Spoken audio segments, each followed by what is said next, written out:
Atari days, I understand that you actually hired or commissioned Steve Jobs. About that experience?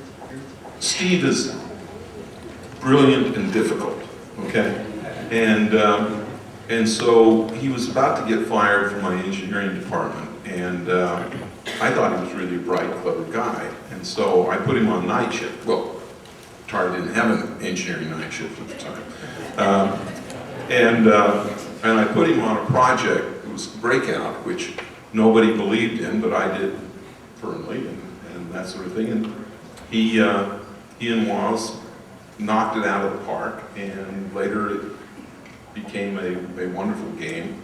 I understand that subsequently to that, the bonus that we gave Steve didn't necessarily make it to Woz, but that's another story. That's actually the story I was looking for, but okay. Where was the tipping point for that business? When did you know that Atari was going to be wildly successful?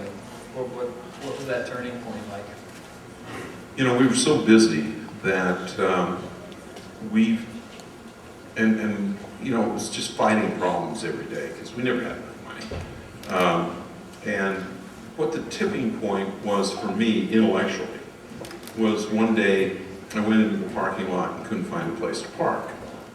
And we had all this Age of Aquarius egalitarian idea that no reserved parking spaces. You know, the guys who came first got the best parking places, you know. And I thought to myself, there are 300 cars in this parking lot, and this company is paying for every one of them. And it was kind of like the tangibility of all those cars, sort of. That was your aha moment, right? It was kind of an aha moment, yeah. I understand Leonardo DiCaprio is slated to play you in a movie coming up called Atari. Do you know much about that project, or could you talk about that? We wanted to get somebody that was good looking.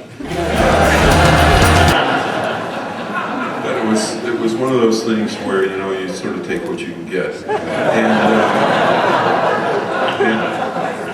I'm actually not allowed to talk about it.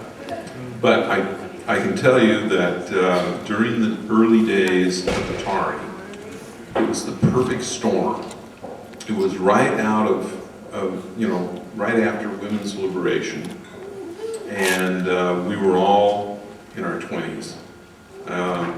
And it was before AIDS and sex, drugs, and rock and roll. It was really a good time.